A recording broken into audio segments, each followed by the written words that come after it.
আসসালামু আলাইকুম, আশা করছি সকলেই ভালো আছেন। আজকের এই ভিডিওটি তাদের জন্য যারা উইন্ডোজ থেকে ম্যাকে শিফট করার কথা ভাবছেন। এর আগে আমি দুটো ভিডিও দিয়েছিলাম ম্যাক রিলেটেড এবং অনেকে অনেক বেশি ইনফরমেশন জানতে চেয়েছেন কমেন্টে, তাই আজকের এই ভিডিওটি বানানো। আপনি যদি প্রথমবারের মতো উইন্ডোজ থেকে ম্যাকে শিফট করে থাকেন তাহলে আপনাকে বেশ কিছু এক্সট্রা জিনিস কিনতে হবে। এটা নিয়ে অনেক প্রশ্ন, অনেক জল্পনা কল্পনা, কোনটা কিনবো, কী কিনবো। সো আপনি যদি নতুন হয়ে থাকেন তাহলে আমি যা যা কিনেছি আপনিও তাই কিনতে পারেন। আমি স্যাটিসফাইড। যদি আপনার ভাগ্য ভালো হয় তাহলে আপনার এই বিষয়গুলো আপনার সাথেও ভালো কাজ করবে। তো প্রথমত আমি যেটা বলবো যে আমি যেই টোটাল কম্বোটার কথা বলবো, ম্যাক মিনি, এসএসডি, তারপরে এসএসডি এনক্লোজার বা ডক স্টেশন এবং তারপরে রয়েছে মনিটর। এই চারটা জিনিস কিন্তু ম্যান্ডেটরি আপনার ম্যাকে শিফট করার পর আপনাকে লাগবে। যদি আপনার মনিটর আগে থাকে তাহলে তো আপনার হয়েই গেল, কিন্তু আপনার যদি মনিটর না থাকে তাহলে কিন্তু আপনাকে মনিটর কিনতে হবে। তবে মনিটরের মধ্যেও যেগুলো আমরা সাধারণত কিনি 12 থেকে 15,000 টাকা দিয়ে, 21 ইঞ্চি মনিটরগুলি, জাতীয় মনিটর যেগুলোকে বলা হয়, এই মনিটর থেকে আপনি একটু বেটার মনিটর যদি কিনেন তাহলে আপনাকে 20,000 টাকা খরচ করতে হবে এবং মনিটর সহ টোটাল কম্বোটার প্রাইস হবে 1,10,000 টাকা। সো 1,10,000 টাকার মধ্যে কীভাবে ম্যাক মিনির বেস ভেরিয়েন্ট দিয়ে একটা চমৎকার কম্বো নিতে পারেন, কী কী ডিভাইস নেবেন সেটি নিয়ে আজকের ভিডিও। প্রথমত আপনাকে কিনতে হবে ম্যাক মিনি বেস ভেরিয়েন্ট। যদি আপনার বাজেট বেশি হয় তাহলে আপনি 512 জিবি নিতে পারেন। সেটার দাম 95,000 থেকে 1,00,000 টাকা পর্যন্ত হতে পারে, এটা দোকান ভেদে ভেরি করে। আর যদি বেস ভেরিয়েন্ট নেন তাহলে আপনার খরচ হবে 70,000 থেকে 71-72,000 টাকা। তো আমি 70,000 টাকা ধরলাম, আইস্টক বিডি থেকে 70,000 টাকায় পাওয়া যায়। আপনাকে নিতে হবে একটি Mac mini M4 256 GB base variant, দাম পড়বে 70,000 টাকা। এটার সাথে ম্যান্ডেটরি আপনার যেটা লাগবেই সবার, সেটা হচ্ছে একটা এক্সটার্নাল এসএসডি, কারণ আপনার তো অনেক ডাটা স্টোর করতে হতে পারে। মিনিমাম 1 টেরাবাইট নিয়ে নেবেন। আমি যেটা করেছি, আমি 1 টেরাবাইট একটি এক্সটার্নাল এসএসডি নিয়েছি। এসএসডিটি কিন্তু নর্মাল এসএসডি না, লেটেস্ট এসএসডি, যেটাকে আপনি NVMe এসএসডি অথবা NVMe M2 এসএসডি বলা হয় মেবি এটাকে। NVMe এসএসডি বললেই সবাই চিনে যাবে। এটার এসএসডিটার সাইজ কিন্তু খুবই ছোট হয়, এতটুকু, একদম পাতলা, এতটুকু একটা সাইজের একটা এসএসডি। এরপর আপনাকে যেটা কিনতে হবে সেটা হচ্ছে এসএসডিটা ইউজ করার জন্য, এটা তো একটা এসএসডি নর্মাল, এটা ইউজ করবেন কিভাবে? এটা ইউজ করতে হলে আপনাকে ইউজ করতে হবে একটি এনক্লোজার, মানে এসএসডির ক্যাচিং সহজ বাংলায়।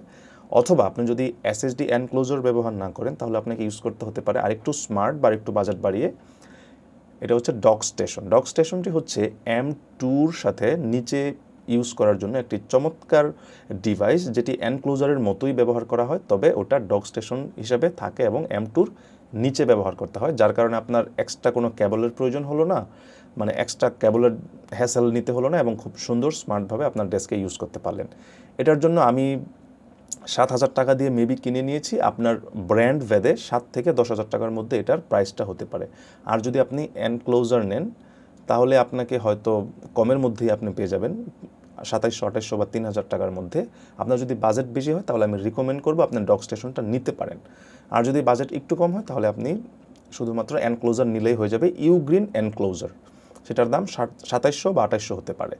তো এটা যদি আপনি ভালো ব্র্যান্ডের ডক স্টেশন নেন আপনাকে প্রাইস গুনতে হবে 10,000 টাকা। সো ম্যাক মিনি 70,000 টাকা, এসএসডি আপনি যদি 1 টেরাবাইট নেন তাহলে ব্র্যান্ড ভেদে এটার দাম 8 থেকে 11,000 টাকার মধ্যে হবে। তো আমি 10,000 টাকা ধরলাম অন এভারেজ।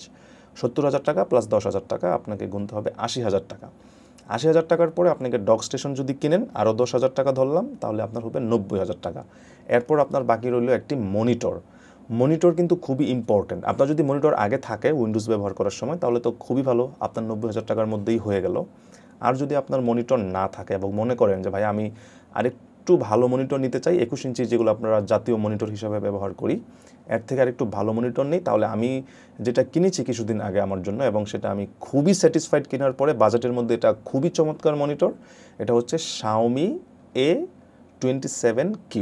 A27Q মডেলের 27 ইঞ্চি যে মনিটর, সেটা কিন্তু 21 ইঞ্চি মনিটর থেকে অনেক বড় এবং এর কোয়ালিটি রেজলিউশন কিন্তু খুবই ভালো। এটা কিন্তু 1080p না, এটা হচ্ছে 2K মনিটর, অর্থাৎ 1080p থেকে আরও বেশি রেজলিউশন।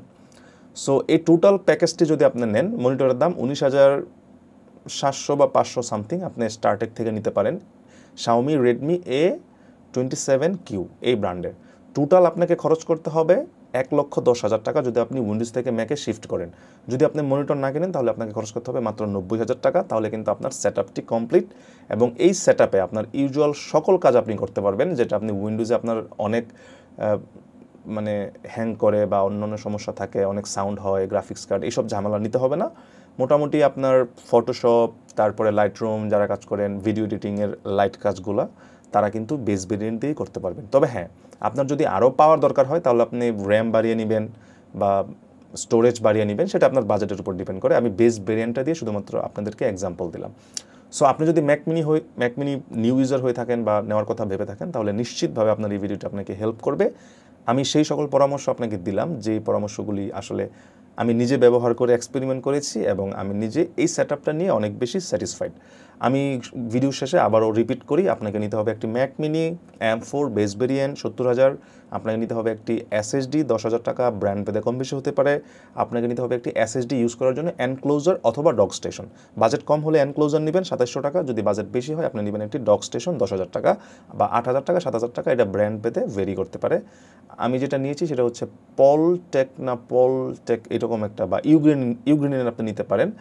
এটা কিন্তু ব্র্যান্ড ভেদে দাম ভেরি করবে। এরপর আপনি নিতে পারেন একটি মনিটর Xiaomi Redmi A27Q।